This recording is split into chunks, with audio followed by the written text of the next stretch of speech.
Selamat pagi Bu Ella. Assalamualaikum. Pagi Pak Zul. Waalaikumsalam warahmatullahi wabarakatuh. Minta waktunya sebentar Bu Ella. Sibuk nggak? Ada yang bisa saya bantu? Ini saya ada tugas untuk tugas CGP saya. Nah, saya disuruh untuk mewawancarai kepala sekolah. Jadi saya minta bantuan sama Bu Lela. Boleh? Silakan, boleh. Oke, baik Bu. Nah, jadi begini. Nah, di sini kami ini mempelajari tentang dilema etika, Ibu. Di mana dilema etika itu bagaimana kita seorang pemimpin pembelajaran mengambil sebuah keputusan. Nah, jadi saya ingin bertanya sama Ibu, selama ini bagaimana Ibu dapat mengidentifikasi kasus-kasus yang merupakan dilema etika atau bujukan moral? Baik, dilema etika ya. Baik, kalau saya melihat dari sudut pandang moral dan hukum, apabila kasus itu melanggar hukum, maka sudah tentu itu benar melawan salah. Baik. Berarti itu kan termasuk dalam rujukan moral. Oke. Ya. Sedangkan kalau dilema etika itu bisa dikatakan antara benar lawan benar. Nah, itu termasuk dalam dilema etika. Oke. Jadi di sini poin yang saya tangkap, jika kasus itu melanggar hukum, berarti itu masuk ke dalam bujukan moral, Bu ya. Di mana kasus itu benar lawan salah. Ya. Nah, tapi jika kasus itu benar lawan benar, maka itu adalah masuk dalam dilema etika. Baik. Nah, selama ini Ibu, bagaimana Ibu menjalankan pengambilan keputusan di sekolah Ibu, terutama untuk kasus-kasus di mana ada dua kepentingan yang sama-sama benar atau sama-sama mengandung nilai kebajikan di dalamnya, Ibu? Baik, selama ini yang saya lakukan, tentu kan kita harus mengidentifikasi masalah dulu. Ya, mengidentifikasi kasus, ya, dari berbagai sudut pandang. Baik. Kemudian setelah itu baru kita menimbang secara matang. Maksudnya di sini karena antara benar dengan benar itu kan kita agak bingung ya. Iya, betul. Yang mana yang harus kita keputusan yang harus kita ambil. Nah, di sini makanya kita harus menimbang dengan matang. Yang mana yang paling benar, dan keputusan tersebut itu harus menguntungkan banyak orang. Maksudnya di sini tidak ada yang dirugikan. Jadi karena dia kan benar lawan benar. Baik. Jadi jangan sampai keputusan yang kita ambil itu merugikan salah satu pihak. Baik. Nah, jadi kalau di sini ya jangan sampai, kita harus mengambil keputusan itu dengan bijaksana agar dapat menguntungkan banyak orang. Oke. Nah, jadi di sini saya mengambil kesimpulan bahwa untuk bagaimana menjalankan keputusan di sekolah Ibu mengidentifikasi masalah dulu terlebih dahulu ya. Kemudian menimbang permasalahan yang benar lawan benar ini tadi. Nah, kemudian setelah menimbang baru Ibu mengambil keputusan itu menggunakan untuk dapat menguntungkan semua pihak di dalamnya. Oke. Nah, kan harus berkoordinasi dengan berbagai pihak.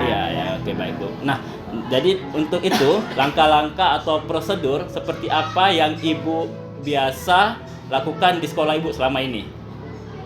Ya, langkah-langkah yang kami ambil itu ya mungkin pertama menentukan dulu penyebab permasalahannya itu apa. Penyebabnya Bu ya. Menentukan penyebab permasalahannya. Kemudian setelah itu menentukan siapa yang terlibat. Siapa saja yang terlibat. Kalau misalnya mungkin kalau guru ya siswa yang mana saja yang terlibat dalam masalah itu.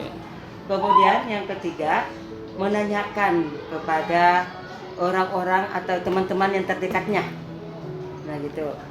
Setelah yang keempat, tentu setelah menanyakan, kemudian kita diskusikan, ya, berdiskusi dengan mungkin dengan guru, ya, dengan siswa, dengan wali kelas atau dengan orang tua. Nah seperti itu. Setelah itu membuat beberapa solusi keputusan.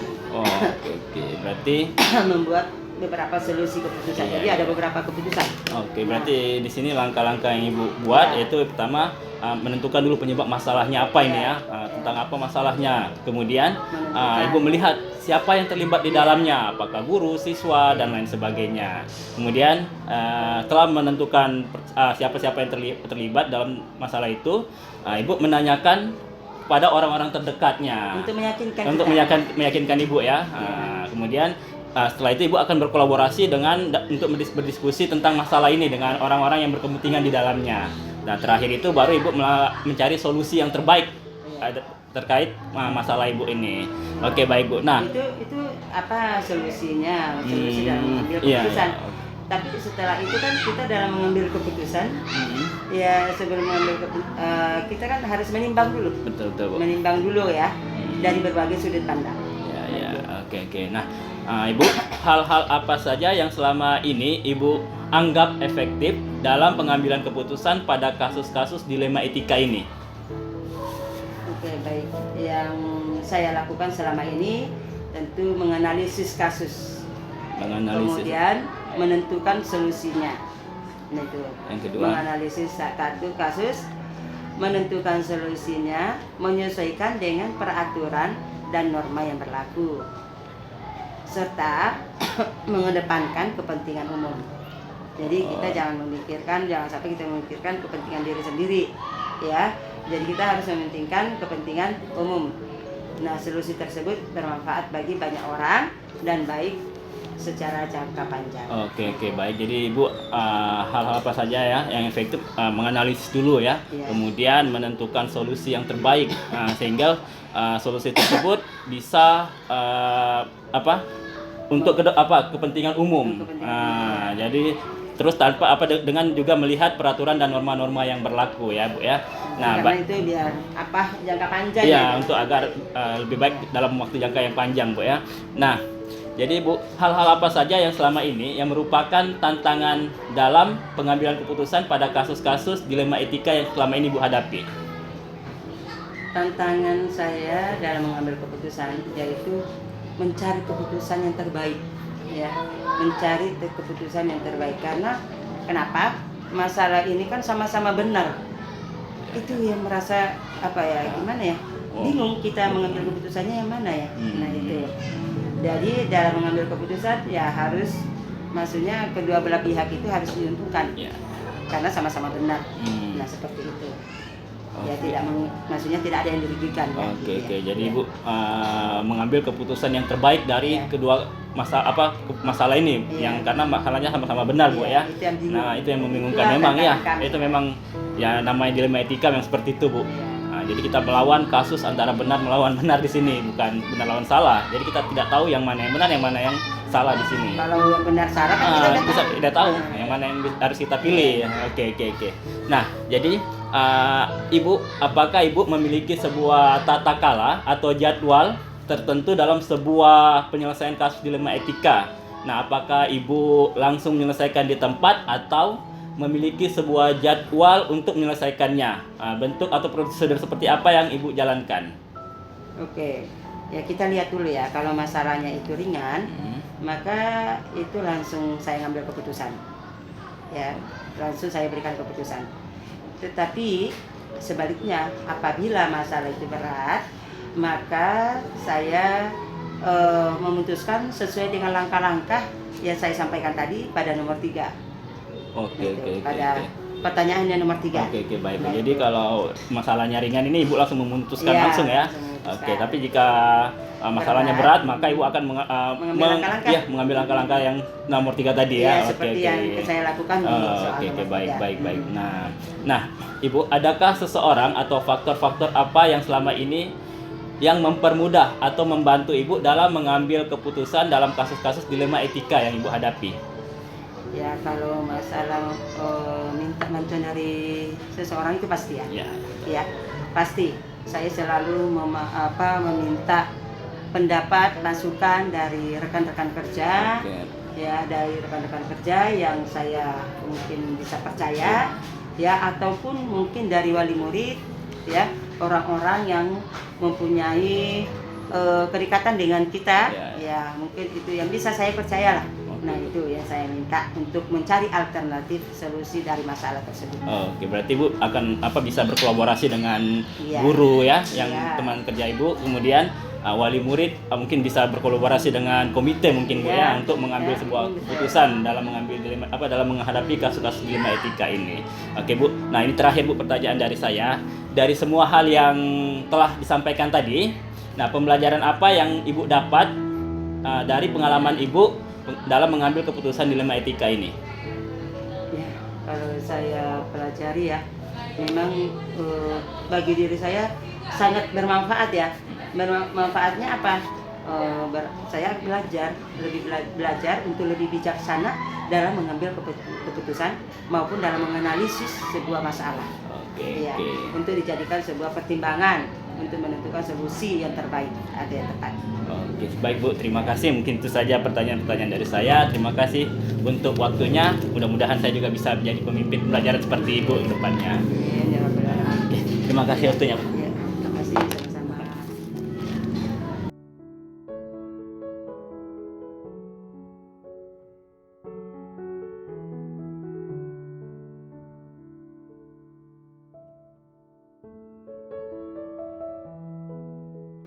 Permisi Pak. Ya, silakan masuk. Ya, silakan duduk. Baik Pak. Sehat Pak Supri. Alhamdulillah. Mohon minta tolong waktunya sedikit Pak. Ya, Sibuk tak ya. Bapak?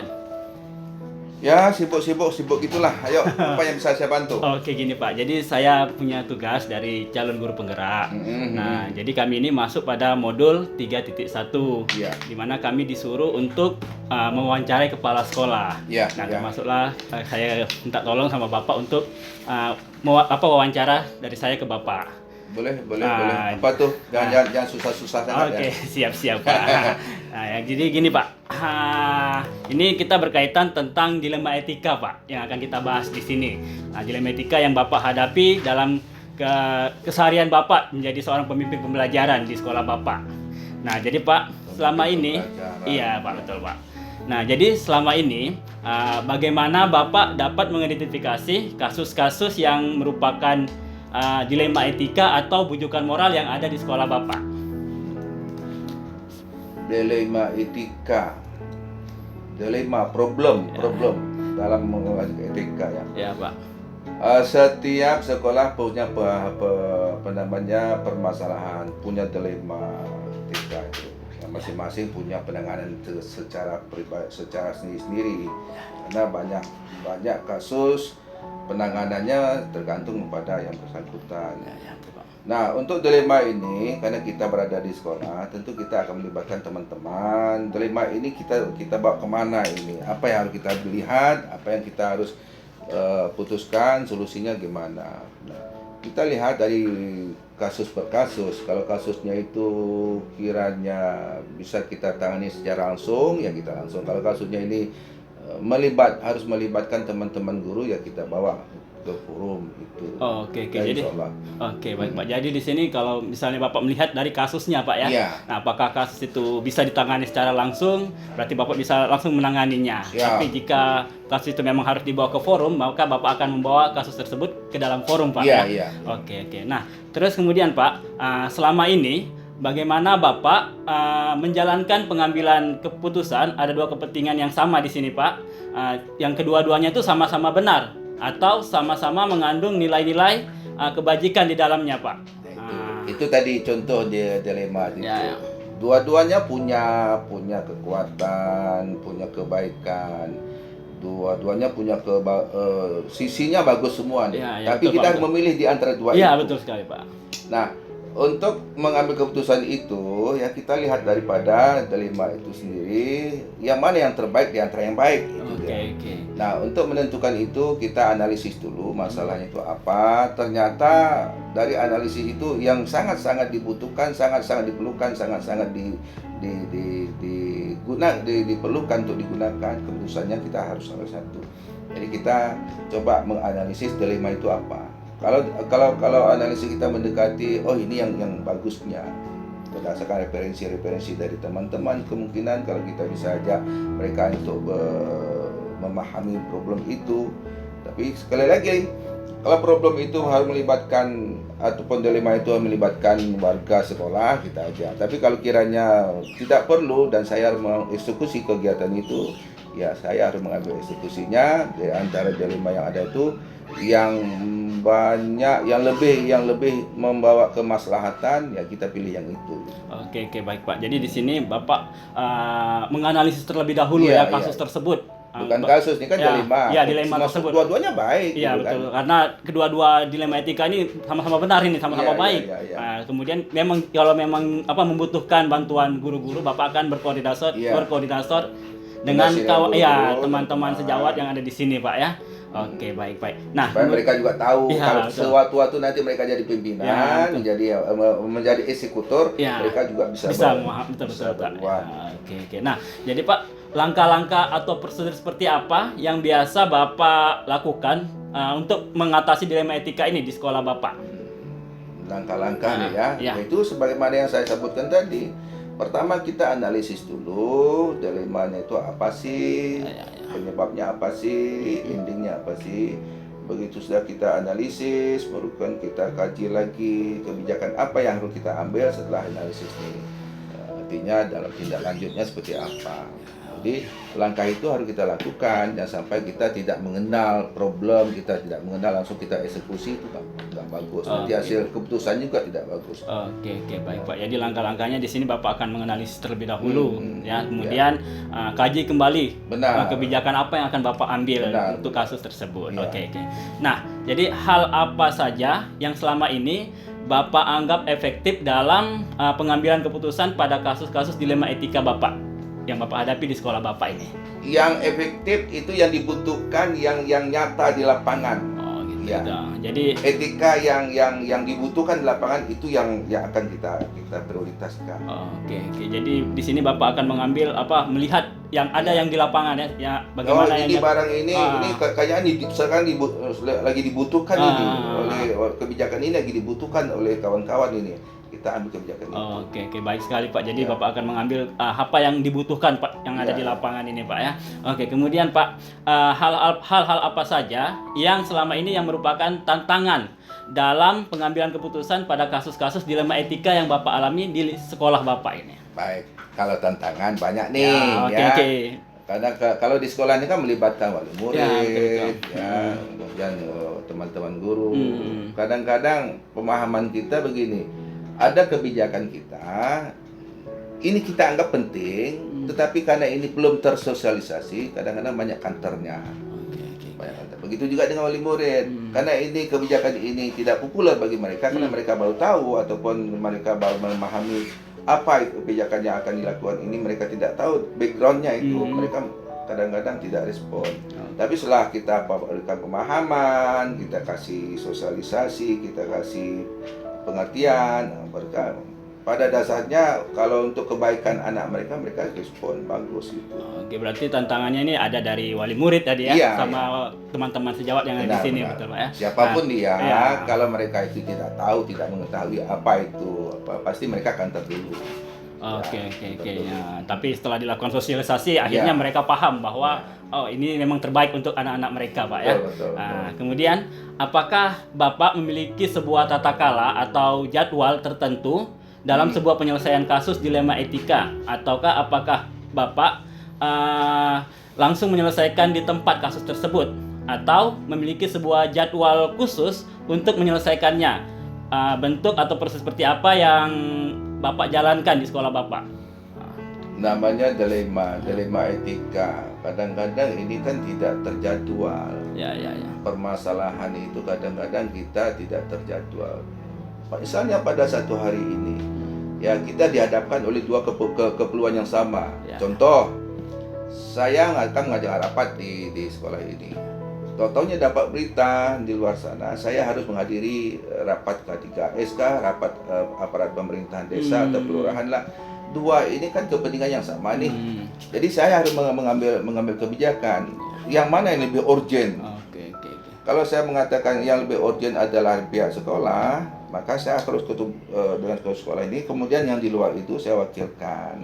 Oke. Staf yang lain. Ya, baik Pak. Berarti Jadi masalah jadwal sifatnya terjadi tidak, tapi sifatnya temporer kayak gitu. Oke, berarti di sini Bapak tidak ada jadwal khusus ya. Jadi Iya.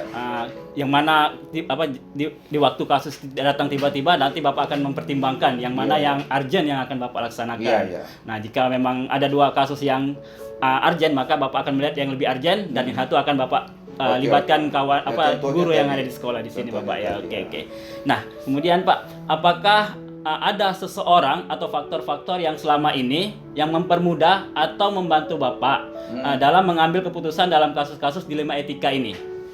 Kalau itu banyak. Oke. Yang selalu saya libatkan tentunya teman-teman di sekolah. Iya. Bagaimana awal tadi, ya kita selalu mengajakkan mereka untuk mengambil kebijakan itu. Kenapa ini saya harus melibatkan mereka?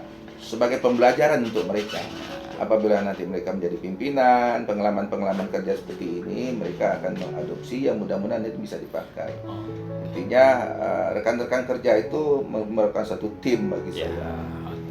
Jadi ada satu nanti saya harus membuat kebijakan harus begini, tapi kita harus libatkan mereka, tapi eksekusinya tetap di dalam keputusan itu tetap di pimpinan. Oke Pak. Berarti di sini Bapak melibatkan rekan-rekan yang ada di sini, Pak ya. Nah, jadi memang sih semua guru di sini calon-calon sebagai pemimpin pembelajaran. Paling tidak itu memimpin diri kita. Iya, betul sekali, Pak. Untuk sekarang mereka memimpin untuk murid-murid mereka ya. Nah, jadi secara profesi mereka sudah jadi pemimpin dalam kelas mereka. Iya, betul. Jadi bisa nanti tahap berikutnya lebih tinggi lagi, mereka bisa sudah terbiasa dengan kasus-kasus dilema etika ini. Betul, Pak ya. Nah, oke Pak, ini yang terakhir dari saya. Dari semua hal yang telah disampaikan tadi, Pak, pembelajaran apa yang dapat Bapak petik dari pengalaman Bapak untuk mengambil keputusan dilema etika di sekolah Bapak ini?